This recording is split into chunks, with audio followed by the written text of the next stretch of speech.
A warm welcome to TN Bankers Academy. By the way, this is Mitra. I'm really happy because day 1, 2, 3, 4 in the 4 days responses really ரொம்ப சூப்பராக இருந்தது. I think nearly ஒரு 500 aspirants வந்து நல்லாவே படிக்கிறீங்க, நல்லாவே sessions attend பண்ணுறீங்க, comment பண்ணுறீங்க. ஸோ இது எல்லாமே வந்து எப்படி சொல்கிறது, ரொம்ப really motivating me to conduct this session regularly. ஓகேவா? ஸோ சண்டே நம்ம செஷன் இருந்திருக்காது. சண்டே ஏன் செஷன் கொண்டு போகலன்னா, சண்டே இஸ் ஸ்ட்ராட்டஜி டே. ஓகேவா? சண்டே தான் நம்ம என்ன பண்ணோம்னா, லைக் இந்த 6 டேஸ், இந்த வீக்கோட 6 days from Monday to Saturday நம்ம என்ன ஸ்ட்ராட்டஜி யூஸ் பண்ணோம், அந்த ஸ்ட்ராட்டஜியில் எது ரெகுலராக நம்ம படிக்கிறோம், எது ரெகுலராக நம்மளால் படிக்க முடியல, நெக்ஸ்ட் வீக்குக்கான ஸ்ட்ராட்டஜி என்ன அப்படின்ற போடுற டேயாக சண்டேவை நம்ம ஃபிக்ஸ் பண்ணிக்கணும். சண்டே இஸ் ஆல்சோ ஃபன் டே. ஓகேவா? நம்ம ஃபேமிலியோட கொஞ்சம் டைம் ஸ்பெண்ட் பண்ணுற டேவாகவும் நம்ம சண்டே வச்சுக்கணும். 6 டேஸ் வந்து ஸ்டபர்னாக நம்ம படிக்கிறது, அதுக்கப்புறம் வந்து டெஸ்ட் போடுறது, மாக் டெஸ்ட் எடுக்கிறது அப்படி இருந்தாலும் சண்டே வந்து கொஞ்சம் ஃபேமிலியோட டைம் ஸ்பெண்ட் பண்ணணும். ஓகேவா? ஸோ அப்போ தான் மைண்ட் கொஞ்சம் ரிலாக்ஸாக இருக்கும். அண்ட் சண்டே வந்து கொஞ்சம் ரிலாக்ஸ்டாக ஆனால் தான் நெக்ஸ்ட் வீக்கு வந்து ஃபுல்லாக நம்ம ஸ்டப்பர்னாக நம்மளால் படிக்க முடியும். ஸோ அதனால வந்து Sunday fun day. And strategies வந்து எப்படி இருக்கணும்னா, லைக் ப்ரீவியஸ் வீக்கில் வந்து நம்ம என்னென்னலாம் கவர் பண்ணல, நியூவாக என்ன கொண்டு வந்தால் இன்னும் எஃபெக்டிவாகவோ ப்ரொடக்டிவாகவோ இருக்கும் அப்படின்னு சொல்லிட்டு நம்ம ஸ்ட்ராட்டஜி போடுறதுக்கான டேவாகவும் நான் வச்சுக்கிறோம்.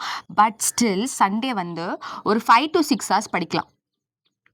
5 to 6 hours வந்து தாராளமாக படிக்கலாம். பிகாஸ் ஏன் சொல்கிறேன்னா, சண்டே வந்து இப்போ ஃபன் டே, ஸ்ட்ராட்டஜி டே மட்டும் இல்லாமல் சண்டே நம்ம கரண்ட் அஃபேர்ஸ் படிச்சிருப்போம், அதை ரிவிஷன் பண்ணுற டேவாக வச்சுக்கணும். அண்ட் வொக்காபுலரி படிச்சிருப்போம், அதையும் கொஞ்சம் ரிவிஷன் பண்ணுற டேவாகவும் வச்சுக்கணும். ஸோ இதுக்கே வந்து ஒரு 5 to 6 hours ஆகும். 1 week கரண்ட் அஃபேர்ஸை வந்து ரிவிஷன் நல்லா குவாலிட்டியாக ரிவிஷன் பண்ணணும்னா ஐ திங்க் நியர்லி ஒரு 2 to 3 hours கண்டிப்பாக தேவைப்படும். ஸோ அது ரிவிஷன் பண்ணிவிட்டு டெஸ்ட் போட்டு அதை அனலைஸ் பண்ணுறதுக்கே நம்மளுக்கு ஒரு நல்ல டைம் கிடைக்கும். ஸோ அந்த டைமை நம்ம சண்டேவை யூஸ் பண்ணிக்கலாம். தென் நெக்ஸ்ட் அப்கமிங் வீக்கில் வந்து இன்னும் நம்ம ப்ரொடக்டிவாக பண்ணுறதுக்கான ஒரு டேவாகவும் நம்ம சண்டேவை வச்சுக்கலாம். Okay as friends, without any delay நம்ம செஷனுக்குள்ளே போகலாம். Okay, day 5 of 40-day challenge. Okay, first வந்து இடியம்ஸ் அண்ட் ஃப்ரேசஸ்குள்ளே போகிறதுக்கு முன்னாடி உங்களுக்கு ஒரே ஒரு கமெண்ட் போடுறதுக்கான ஒரு கொஸ்டின். என்ன கொஸ்டின் கொடுக்கலாம்? பேக் அண்ட் பேகேஜஸ், இதுக்கான ஒரு சென்டென்ஸை ஃப்ரேம் பண்ணி கமெண்ட் பண்ணுங்கள். அண்ட் யாரெல்லாம் வந்து மார்னிங்கே அண்ட் ஈவினிங்லேயே வந்து 40-day சேலஞ்ச் அக்செப்ட் பண்ணுறீங்களோ 40-day சேலஞ்ச் அக்செப்டட் அப்படின்னு சொல்லிட்டு கமெண்ட் பண்ணுங்கள். அண்ட் அது கீழே வந்து நான் கொடுக்குற ஒர்க்குமே வந்து கமெண்ட் பண்ணுங்கள். ஓகேவா?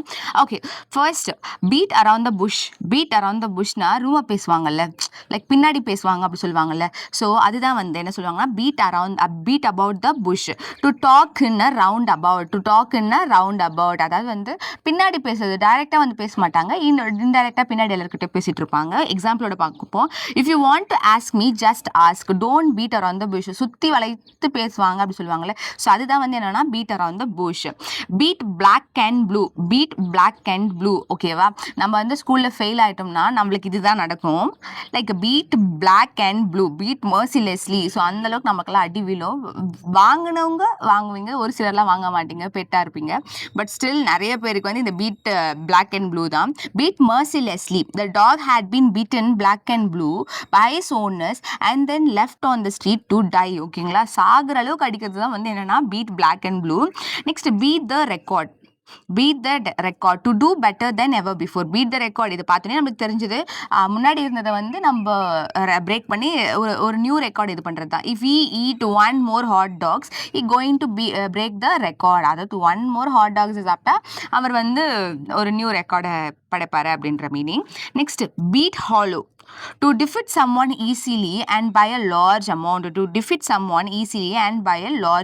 பீட் ஹாலோனா லைக் அவங்கள பீட் பண்ணுறது. ஒரு கேமில் வந்து இப்போ நீங்கள் ஒரு 200 மீட்டர் ரேஸ் ஓடுறீங்கன்னா எனக்கும் அவருக்கும் ஒரு 5 செகண்ட் தான் டிஃப்ரென்ஸ், 2 செகண்ட் தான் டிஃப்ரென்ஸ் அப்படின்றத விட எனக்கும் அவருக்கும் 5 மினிட்ஸ் என்ற பாருங்க, லைக் ஒரு 10 செகண்ட் டிஃப்ரென்ஸ், ஒரு 20 செகண்ட் டிஃப்ரென்ஸ், அந்த மாதிரி ஒரு நல்ல டிஃப்ரெண்ட்டில் பீட், லார்ஜ் அமௌண்ட்டில் அவங்கள பீட் பண்ணுறதுன்றது வந்து என்ன சொல்லுவாங்கன்னா beat hollow. We played in my brother's school at basketball and beat them hollow. நிறைய டிஃப்ரெண்ட்ல வந்து நாங்கள் வின் பண்ணோம் அப்படின்றத வந்து என்ன சொல்லுவாங்கன்னா beat hollow. Bed of roses, pleasant situation of comfort. Bed of roses, நிறைய பேர் சொல்லுவாங்க this is not the bed of roses, they are சொல்லுவாங்கல்ல, மூவிலலாம் சொல்லுவாங்கல்ல, நான் இப்போ இருக்க ஃபேஸ் வந்து ஒரு பெட் ஆஃப் ரோசஸ் கிடையாது, பெட் ஆஃப் தான்ஸ் அப்படின்னு சொல்லுவாங்க. ஸோ நம்மளோட சுச்சுவேஷன் வந்து அவ்வளோ கம்ஃபர்டபுளான சுச்சுவேஷன் கிடையாது அப்படின்றதுக்கு தான் வந்து என்ன சொல்லுவாங்கன்னா பெட் ஆஃப் தான்ஸ் சொல்லுவாங்க. அதுவே ரொம்ப கம்ஃபர்டபுளான சுச்சுவேஷன் அப்படின்னு சொன்னாங்கன்னா அது வந்து என்ன சொல்லுவாங்க, bed of roses, bed of thorns, bed of roses. Next வந்து beggar description to be impossible to believe or describe, to be impossible to believe or describe. For example, இதுக்கு எக்ஸாம்பிள் நான் என்ன சொல்லுவேன்னா 6 months கரண்ட் அஃபேர்ஸும் 6 month current அஃபேர்ஸை 1 day படித்தேன் அப்படி சொல்லிட்டு சொல்லுவாங்க டீட்டெயில்டாக. அதுதான் என்ன சொல்லுவாங்கன்னா beggar description. Impossible to believe, ஒரே நாளில் வந்து 6 months current affairs 1 year current affairs, அவ்வளோ ப்ரோஸ் எக்ஸல்ஸ் ஃபஸ்ட் டைம்லேயே ஃபுல்லாகவே படித்தேன்றது வந்து லைக் ஒரு பெக்கர் டிஸ்கிரிப்ஷன் தான் சொல்லுவாங்க. To be impossible to believe or describe. ஓகேவா? Okay. Is cruelty is beggared belief or description. Beggared belief or description. Next bell the cat, taking first step at personal risk. Bell the cat, taking first step at personal risk. அதாவது வந்து ஏதாவது ஒரு முடிவு எடுக்கிறதுல, ஏதாவது ஒரு ஆக்ஷனை செய்யறதுல first step எடுக்கிறது தான் என்ன சொல்லுவாங்கன்னா yes, but who will tell her that she's no good, who will bell the cat. அதாவது வந்து இப்போ ஒரு கேர்ள் இருக்காங்கன்னு வச்சுக்கோங்களேன், அந்த கேர்ள் சம்திங், இப்போ ஒரு கேர்ள் வந்து லைக் ஒரு ட்ரெஸ் வந்து ஒழுங்காக பண்ணல, லைக் ஒரு எப்படி சொல்கிறது, கொஞ்சம் அழுக்காக இருக்குது, கொஞ்சம் கிழிஞ்சிருக்கு அப்படி இருக்குன்னு வச்சுக்கோங்களேன். அவள் வந்து ப்ரெசன்டபிளாக இருக்குன்னு அவள் நினச்சிருப்பா. பட் அப்படி இல்லைன்னும் போது ஒருத்தவங்க போயிட்டு அவகிட்ட சொல்கிறதுக்கே வந்து பயப்படுவாங்க. நியூவாக ஒரு கேர்ள் போயிட்டு கேர்ள் கிட்ட போய் சொல்கிறதுக்கே பயப்படுவாங்கல்ல. ஸோ பட் அப்படி இருந்தும் ஸ்டில் போயிட்டு ஒரு ஸ்டெப் எடுத்து அவங்களுக்கு வந்து இல்லைங்க இந்த மாதிரி ப்ராப்ளம் அப்படி சொல்லிட்டு சொல்கிறதுக்கு வந்து சொல்லுவாங்கல்ல. ஸோ அதுதான் என்ன சொல்லுவாங்கன்னா bell the gate, like taking first step at personal risk. Yes, but who will tell her that she is no good, who will bell the cat. அதாவது அவ நல்லா இல்லைன்னு சொல்லிட்டு அவகிட்டே போய் சொல்கிறது எவ்வளோ கஷ்டம். அது ஒரு ரிஸ்க் மாதிரி தானே. அதாவது வந்து கான்சிக்வன்ஸ் வந்து டிஃப்ரெண்ட்டாக இருக்கும். என்ன கான்சிக்வன்ஸ் ஆனால் இருக்கும், ஒரு பொண்ணுக்கிட்ட போயிட்டு நீ நல்லா இல்லைன்னு சொல்கிறது எவ்வளோ ஒரு கஷ்டம். ஸோ அந்த மாதிரி கான்சிக்வன்ஸ் பயங்கரமாக இருக்கும்ல. ஸோ அதனால தான் அதை வந்து அட் பர்சனல் ரிஸ்க் அப்படி சொல்கிறாங்க. Bring to the light, disclose something. Bring to the லைட்னா சம்திங்கை ரிவீல் பண்ணுறது. லைக் இப்போ ஏதாவது ஒரு ப்ராப்ளம் நடந்துட்டு இருக்கும், ஏதாவது ஒரு கேஸ் நடந்திருக்கும், அந்த கேஸுடைய ஆன்சர் வந்து ரிவீல் பண்ணுறது. ஸோ அதுதான் வந்து disclose something, bring to the light. The early test also brought to light and unexpected technical problem. ஒரு அன்எக்ஸ்பெக்டட் டெக்னிக்கல் ப்ராப்ளத்தை வந்து brought டு த லைட் கொண்டு வந்திருக்காங்க அப்படின்ற meaning. Bread and butter, talking about the main source of someone's income. Where are your bread and butter coming from அப்படி சொல்லி கேட்பாங்கல்ல. So உன்னுடைய மெயின் சோர்ஸ் ஆஃப், ஒருத்தருக்கு வந்து 5 source ஆஃப் இன்கம் இருக்கும், பட் ஒன்று தான் அதில் வந்து மெயின் சோர்ஸாக இருக்கும். அந்த மெயின் சோர்ஸ் ஆஃப் இன்கம் எங்கே வருது அப்படின்னு சொல்லி கேட்கறது தான் வந்து bread and butter. Bread and butter நம்ம சாப்பிட்றத யோசிக்க கூடாது, but bread and butter means income. ஓகேவா? Is bread and butter come entirely from the pension amount I receive. ஒரு சிலருக்குலாம் வந்து பிரெட் அண்ட் பட்டர், அதாவது வந்து நம்ம கிராண்ட் பேரண்ட்ஸ்க்குலாம் வந்து இன்ஃபேக்ட் நம்ம கூட இருக்கும், நம்ம கூட இல்லைன்னா வந்து அவங்களுடைய மொத்த இன்கமுமே வந்து அவங்களுக்கு வர பென்ஷன் மட்டும் தான். ஸோ அதை வச்சு தான் அவங்க ரிலே பண்ணணும். ஸோ அவங்களுடைய பிரெட் அண்ட் பட்டர் வந்து என்னவா இருக்கும்னா பென்ஷன் அமௌண்ட். ஓகேவா? Okay. Next phrasal verb. Phrasal verb start பண்ணுறதுக்கு முன்னாடி பிரேக்கப்புக்கு வந்து ஒரு 3 மீனிங்ஸ் பார்த்துருந்தோம். அந்த பிரேக்கப்புக்கான 3 மீனிங்ஸ் என்னென்னு சொல்லிட்டு கமெண்ட் பண்ணுங்க. Okay. bring over, bring to someone's house. bring over, bring to someone's house. and bring overக்கு same like invite someone to their to someone's house அப்படின்னு சொல்லிட்டு நம்ம ஃபஸ்ட்டு கிளாஸில் பார்த்துருந்தோம்னு நினைக்கிறேன். வொக்காபுலரி ரிவிஷன் பண்ணவங்களுக்கு கண்டிப்பாக அது ஞாபகம் இருக்கும். ஸோ அது என்ன வேர்டுன்னு எனக்கு வந்து கமெண்ட் பண்ணுங்கள். Bring to someone's house. When you visit me you don't, why don't you bring over your son. என்னை விசிட் பண்ணும்பொழுது உன் சன்னை ஏன் கூட்டிகிட்டு வரக்கூடாது அப்படின்னு சொல்லிட்டு கேட்குறாங்க. Next bring to receive consciousness. Bring to revive consciousness. revive consciousness means we use smelling salt to bring her to after she fainted. ஓகேவா? அதாவது வந்து சால்ட்டை ஸ்மெல் பண்ண வச்சுருக்காங்களா, அவளோட கான்ஷியஸ்னஸ்க்கு திரும்பி வரதுக்காக என்ன பண்ணியிருக்காங்க, சால்ட்டை ஸ்மெல் பண்ண வச்சுருக்காங்களா. ஓகேவா? Okay. Bring up, bring up, brought up by அப்படி சொல்லிட்டு நம்ம சொல்லுவாங்கல்ல, brought up அப்படி சொல்லுவாங்கல்ல. So bring up means mention means I didn't mention, அதை மென்ஷன் பண்ண, I didn't want to bring up the fact that she was unemployed. அவ அன்எம்ப்ளாய்டுக்கான ரீசனை வந்து என்னால் மென்ஷன் பண்ண முடியல அப்படின்னு சொல்லிட்டு, அதாவது மென்ஷன் பண்ண நினைக்கல அப்படின்றத வந்து என்ன சொல்லுவாங்கன்னா bring up அப்படின்னு சொல்லிட்டு சொல்லுவாங்க. இன்னொரு மீனிங் என்னன்னா bring up, raise, like Viswanath Anand கூட சொல்லியிருப்பாங்க, லைக் இந்த தமிழ்நாட்டில் இருக்க செஸ் பிளேயர்ஸ் எல்லாம் வந்து நல்லா ப்ராட்டப் பண்ணியிருக்காங்க அப்படின்னா, நல்லா வந்து ரேஸ் பண்ணியிருக்காங்க. ஸோ அவங்களுக்கு இருக்க ஒரு ரெஸ்பெக்ட் வந்து ரொம்ப நல்லா இருக்கும். அவங்க வந்து எனக்கு கொடுக்குற ரெஸ்பெக்ட் வந்து நல்லாயிருக்கும். லைக் பிரக்யாவை சொல்லும்பொழுது சொல்லுவாங்க, பிரக்யானந்தாவை சொல்லும்போது சொல்லுவாங்க அவங்க, you you you you children are brought up really good அப்படின்னு சொல்லியிருப்பாங்க. ஸோ ப்ராட்டப் மீன்ஸ் ரேஸ்னு ஒரு மீனிங் வரும், பிரிங் அப் ப்ராட்டப் அப்படின்னாலும் மென்ஷன்ன்ற மீனிங்கும் வரும். ஓகேவா? Next brush off. So brush off, ignore something or someone. Brush off means ignore something or someone. Brush off. Mary brushed her ex-boyfriend off at the party. ஓகேவா? இதெல்லாம் இந்த consequence எல்லாம் நிறைய நடந்திருக்கும் எல்லாருக்கும். ஸோ வந்து யாரையாவது ஒரு பர்சனை வந்து இக்னோர் பண்ணுறதா வந்து என்ன சொல்லுவாங்கன்னா brush off. burn down means destroy by setting fire to. India இந்த ஃப்ரேஷல் பார்த்தா தெரியும், burn down மீன்ஸ் எரிச்சி சாம்பல் ஆக்குறது. ஓகேவா? ஸோ அதுதான் வந்து என்ன சொல்லுவாங்கன்னா burn down. The children burned the house down while playing with matches. மேட்சஸோட விளையாடும் போது வீடே எரிச்சிட்டு இருக்காங்க. ஸோ அதுதான் வந்து burn downோட meaning. Next burn up, be hot, consume by fire, destroy by. ஓகேவா? burn upனா எதால வந்து, அதாவது ஃபயரால burn up ஆகிறதா வந்து என்ன சொல்லுவாங்கன்னா, ஃபயரால எரியறதா வந்து என்ன சொல்லுவாங்கன்னா burn up. I am burning up in here, open the window. இன்னொன்று என்ன சொல்றதுன்னா, அந்த பிளேஸ் வந்து ரொம்ப ஹாட்டாக இருக்கும்ல, ஒரு ஏசி இல்லாத ஒரு ரூம் இந்த டைமில் வந்து எப்படி இருக்கும், burn up தான் இருக்கும். ஓகேவா? I am burning up in here, open the window. burn up means ரொம்ப ஹாட்டாக சுற்றி இருக்க எல்லா பிளேஸும் வந்து சூடாக இருக்கிறது தான். ஸோ அதுதான் என்ன சொல்லுவாங்கன்னா burn up. நெக்ஸ்ட் வந்து இதுக்கு 3 எக்ஸாம்பிள் சொல்லியிருக்காங்க. The papers were burned up in the fire. He burned up the file. Destroy பண்ணுறதுக்கும் வந்து burnt up. எய்தர் அது வந்து லைக் நெருப்பால் தான் எரிஞ்சிருக்கணும்னு இல்லை, burnt upனா அது டெஸ்ட்ராய் ஆயிருக்கு, அதுவும் ஒரு மீனிங். ஓகேவா? Next buy out, buy the shares of a company. buy out means buy the shares of a company. Akash was bought up by a Byju's. ஓகேவா? ஸோ ஆகாஷ் வந்து ஷேர்ஸ் வந்து என்ன பண்ணியிருப்பாங்க, பைஜூஸோட ஷேர்ஸ் வந்து வாங்கியிருப்பாங்க. ஓகேவா? Next buy up means purchase the entire supply of something. buy up means, buy out means ஏதோ ஒரு ஷேர் வாங்குறது. அதுவே buy upனா என்டையர் சப்ளை ஆஃப் சம்திங்கும் வந்து வாங்குறது. ஓகேவா? we bought up all the beer in the store. ஓகேவா? அந்த இதில் இருக்க எல்லா பியர்ஸும் வந்து என்ன பண்ணியிருப்பாங்க, வாங்கியிருப்பாங்க அப்படின்ற மீன். நெக்ஸ்ட் வந்து call for, require, as in a receipt. the receive call for milk not water. அதாவது ஒரு ரெசிபியில் இந்த இதெல்லாம் மென்ஷன் பண்ணியிருப்பாங்கல்ல, requirements. So requirement for a recipe, அதை தான் என்ன சொல்லுவாங்கன்னா call for. This recipe call for milk, not water. This recipe call for milk, not for water. Okay friends, phrasal verb ஒரு 10 phrasal verbs நம்ம முடிச்சிருக்கோம். நெக்ஸ்ட் vocabularyக்கு போவோம்.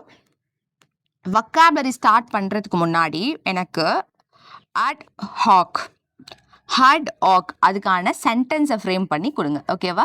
ad hoc-ஆன sentence already வந்து back and பேகேஜஸ்க்கு sentence frame பண்ணோம், ad hoc-க்கு sentence frame பண்ணோம்.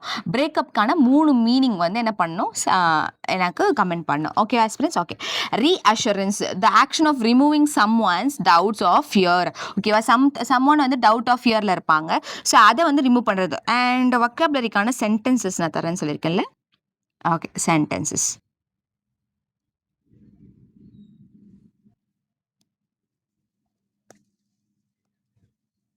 Okay, here your sentences.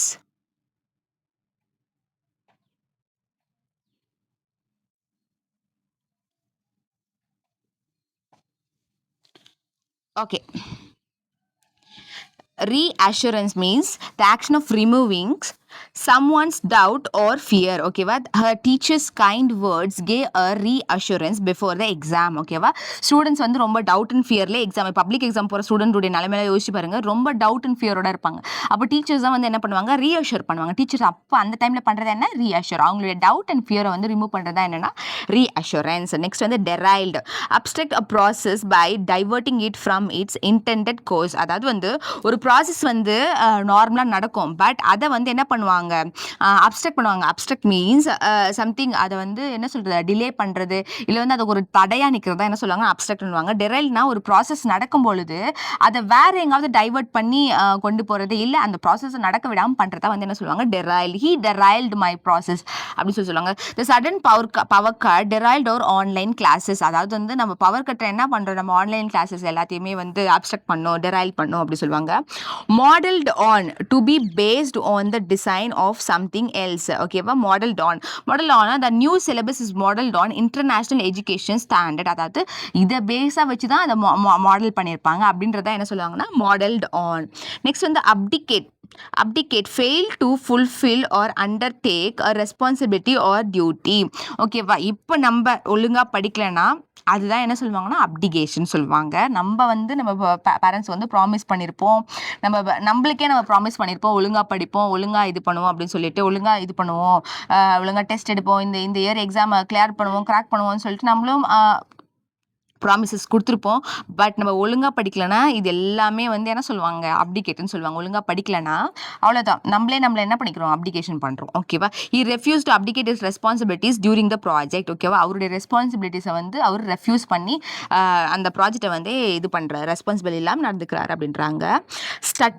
Stuttering progression in an எசிடென்ட் or irregular way, the economy showed stuttering growth due to global issues, ஓகேவா. அந்த progress வந்து இருக்கும், அங்கே progress இருக்கும், பட் ஸ்டில் எப்படி இருக்கும்னா நார்மலாக இருக்காது. இப்போ எக்கனாமி வந்து குளோபல் இஷ்யூஸ்னால வளரும், பட் ஒரு நார்மலாக வளர்ற மாதிரி வளருமா, வளராது, ஓகேவா. ஸோ அதை தான் என்ன சொல்லுவாங்கன்னா stuttering. Economy showed stuttering growth due to global issues. Next வந்து grim, very serious or gloomy, very serious or gloomy. I think grim again நம்ம இப்போ ரிவிஷன் பண்ணுறோன்னு நினைக்கிறேன். Grim means very serious or gloomy. The doctor gave a grim warning about his health. Like ஒரு warning கொடுத்துருக்காங்க, ஒரு சீரியஸான warning கொடுத்துருக்காங்க. Next ப்ராக்மட்டிசம்னா என்னன்னு பார்ப்போம். The quality of dealing with the problem in a sensible way that suits the condition that really exists rather than following fixed theories, idea or rules, ஓகேவா. ஒரு டீட்டெயில்டான வே, ஓகேங்களா. அதாவது இதுக்கு முன்னாடி ஃபாலோ பண்ண ஐடியாஸ், தியரிஸ் அதை ஃபாலோ பண்ணாமல் ஒரு ப்ராக்டிக்கலான வே, ஒரு சென்சிபிளான வே ஃபாலோ பண்ணுறதா என்ன சொல்லுவாங்கன்னா pragmatism. Her pragmatism help the team solve problems quickly, ஓகேவா. Her pragmatism help the team solve problem quickly அப்படின்னு இருக்காங்க.